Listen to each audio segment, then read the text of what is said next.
कोविड-19 के प्रिकॉशन चलते हुए कर्नाटक स्टेट बोर्ड ऑफ औकाफ ने एक नया नोटिफिकेशन जारी किया है। इस ऑर्डर के अंदर ये बताया जा रहा है कि ईद उल फितर की नमाज़ पब्लिकली आप नहीं पढ़ सकते मस्जिद के अंदर या ईदगाहों के अंदर, आपको ये नमाज़ घर में अदा करनी होगी। साथ ही साथ जुमतुल विदा जो आने वाला है वो भी आपको अपने घर में ही अदा करना है। इस चलते मस्जिद महबस गुलबर्गा के अंदर उलमा कराम ने इस पर रोशनी डाली। लोगों से गुजारिश की जा रही है कि ईद की नमाज़ आप अपने घर पर पढ़ें और किस तरह से आप अपने घर में नमाज़ अदा करें, इस सारे डिटेल्स इस वीडियो के अंदर है। इस तरह 2 महीने से जुमा और मस्जिद में नमाज़ अदा कर रहे थे 5 लोग, वही लोग जो है ईद की नमाज़ भी अदा करेंगे। बकिया जो लोग हैं वो इंशाअल्लाह अपने अपने घरों में जो है वो नमाज़ पढ़ेंगे। बाकी जो लाखों करोड़ों मुसलमान हैं वो क्या करेंगे, उसके लिए उलमाए किराम ने ये हिदायतें दी हैं कि जिन घरों में 5-6 अहबाब मर्द हजरात हैं वह लोग ईद की नमाज़ अदा कर लें। याद रखें शरई मसला ये है कि ईद की नमाज़ के लिए, इसी तरह जुमे की नमाज़ के लिए 4 मर्द हजरात का होना ज़रूरी है। 4 मर्द हजरात का होना ज़रूरी है।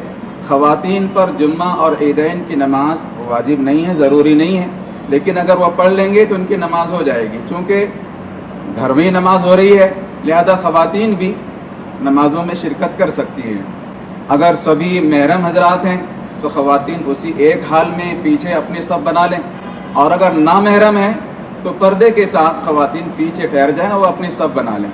तो इस तरह ईद की नमाज़ उनकी भी हो जाएगी। तो बुनियादी शर्त याद रखें कि ईद और जुमे की नमाज़ के लिए कम से कम 4 अफराद, इमाम के अलावा 3 अफराद होना ज़रूरी है। रहा मसला यौमुल जायज़ा का जो मसला है, जो ईद की जो सुबह में जो ईद होने वाली है वो पहली रात जो है, उस रात के अंदर हम ज़्यादा शॉपिंग के लिए बाज़ारों में घूमना और फिरना और ख़ास तौर पर दुकानों पर भीड़ हमको नहीं लगाना चाहिए। कहीं ऐसा ना हो जाए कि हम बदनामी का ज़रिया ना बने। इतना हम बड़ा सब्र और तहम्मुल के साथ 2 महीने से हम बर्दाश्त करते हुए, सब्र करते हुए हमने यहाँ तक पहुँचे हैं, और जो कुछ हमने टूटी फूटी हमने इबादतें की हैं, बस हम अल्लाह से दुआ करें।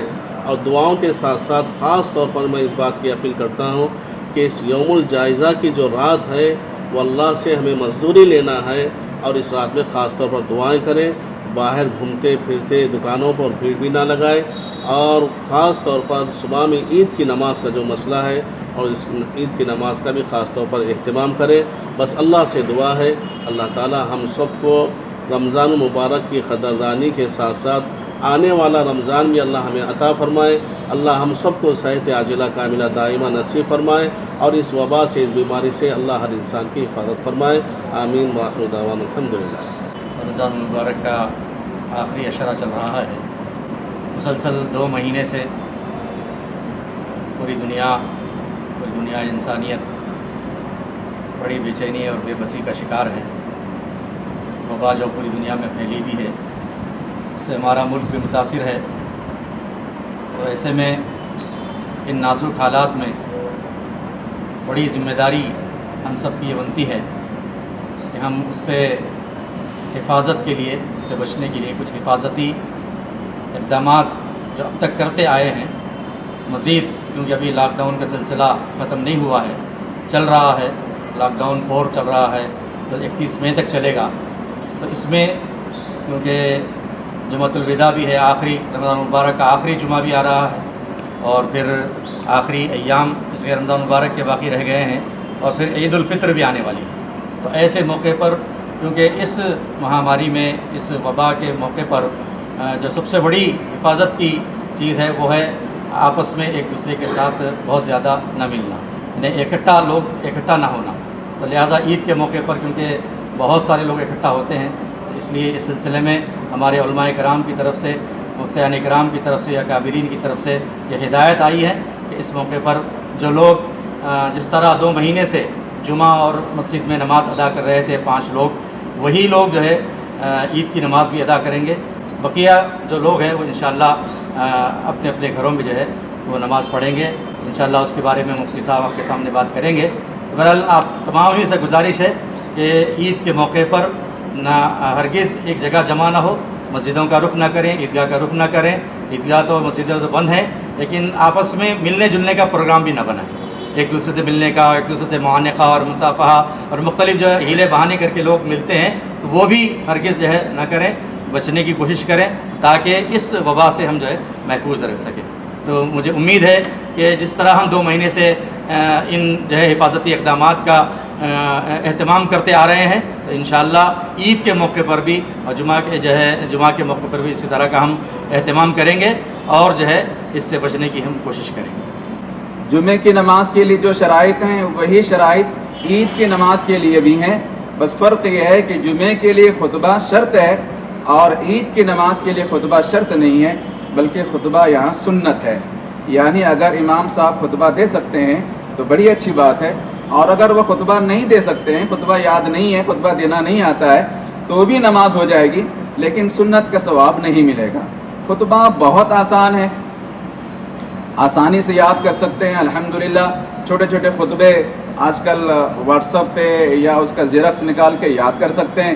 الحمدللہ رب العالمین والصلاۃ والسلام علی رسول الکریم، اور اس کے بعد کوئی ایک درود شریف کوئی قرآن کی آیت پڑھ لیں، انشاءاللہ پہلا خطبہ ہو جائے گا، اور اسی طرح دوسرا خطبہ ہم دے سکتے ہیں۔ بہت آسانی سے خطبہ بھی ہو سکتا ہے۔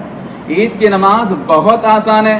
جو بھی ہمارے مسلمان بھائی تھوڑی بہت بھی دین کی جانکاری رکھتے ہیں تو وہ انشاءاللہ آسانی سے عید کی نماز پڑھا سکتے ہیں۔ جیسے ہم عام 2 رکعت نمازیں پڑھتے ہیں، اسی طرح سے عید کی نماز بھی پڑھنی ہے۔ بس فرق یہ ہے کہ عید میں 6 زائد تکبیریں کہی جاتی ہیں۔ پہلی رکعت میں پہلے یعنی ثنا کے بعد 3 زائد تکبیریں کہنی ہیں، اور دوسری رکعت میں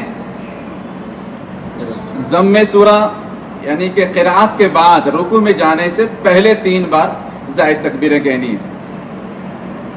عید کی نماز کے لیے جب ہم کھڑے ہوں تو سبھی صف بنا لیں، جتنے احباب بھی گھر کے موجود ہیں، اوپر چھت پہ یا گھر میں نیچے صحن میں کہیں بھی۔ فجر کی نماز کے 20 میں یعنی کہ سورج نکلنے کے 20 منٹ کے بعد عید کے نماز کا وقت شروع ہو جاتا ہے۔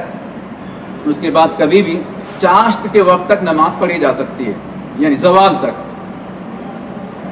اس کا بہترین وقت چاشت کا وقت ہے عید الفطر میں۔ عید کی نماز میں یہ نیت کریں گے کہ میں 2 رکعت نماز واجب ادا کر رہا ہوں 6 زائد تکبیروں کے ساتھ۔ زبان سے بھی کہہ لیں تو بڑی اچھی بات ہے، باقی نیت کہتے ہیں دل کے ارادے کو، دل سے ارادہ کر لیں کہ میں 2 رکعت نماز واجب پڑھ رہا ہوں۔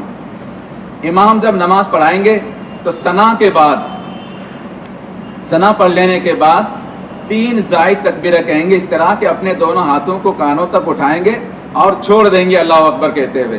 امام بلند آواز سے تکبیر کہیں گے اور پیچھے نماز پڑھنے والے آہستہ آواز سے تکبیر کہیں گے۔ زبان سے کہنا ضروری ہے، تو زبان سے کہتے ہوئے اللہ اکبر، ہاتھوں کو چھوڑ دیں گے، اللہ اکبر اللہ اکبر 3 بار تکبیر کہیں گے، اور تیسری بار میں ہاتھوں کو چھوڑیں گے نہیں بلکہ باندھ لیں گے، اور امام نماز پڑھائیں گے، سورہ فاتحہ پڑھیں گے، ضم سورہ کریں گے، پہلی رکعت مکمل کریں گے، دوسری رکعت کے لیے کھڑے ہوں گے، جس طرح عام نماز پڑھی جاتی ہے اسی طرح نماز پڑھی جائے گی، اور رکوع میں جانے سے پہلے پھر یہ 3 زائد تکبیریں کہی جائیں گی۔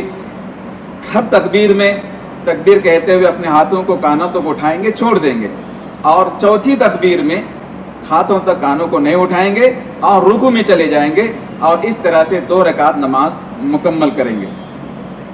نماز مکمل ہونے کے بعد 2 خطبے مختصر دے دیے جائیں، نماز مکمل ہو گئی، نماز کا ثواب مل جائے گا۔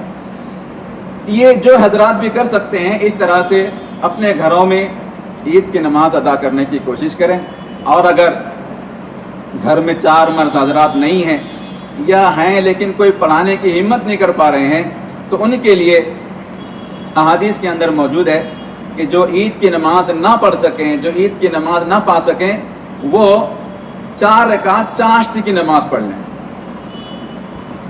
تو جو حضرات عید کی نماز نہیں پڑھ پا رہے ہیں ان سے گزارش ہے کہ وہ چاشت کی 4 رکعت نماز پڑھ لیں، انشاءاللہ انہیں عید کا ہی ثواب مل جائے گا۔ اللہ تعالیٰ سے دعا ہے کہ اللہ تعالیٰ ہم سبوں کے لیے یہ عید باعث خوشی بنائے اور ساری دنیا کو اس مہلک وبا سے راحت نصیب فرمائے، عافیت نصیب فرمائے۔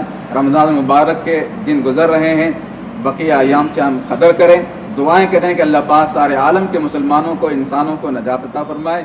آمین۔ وآخر دعوانا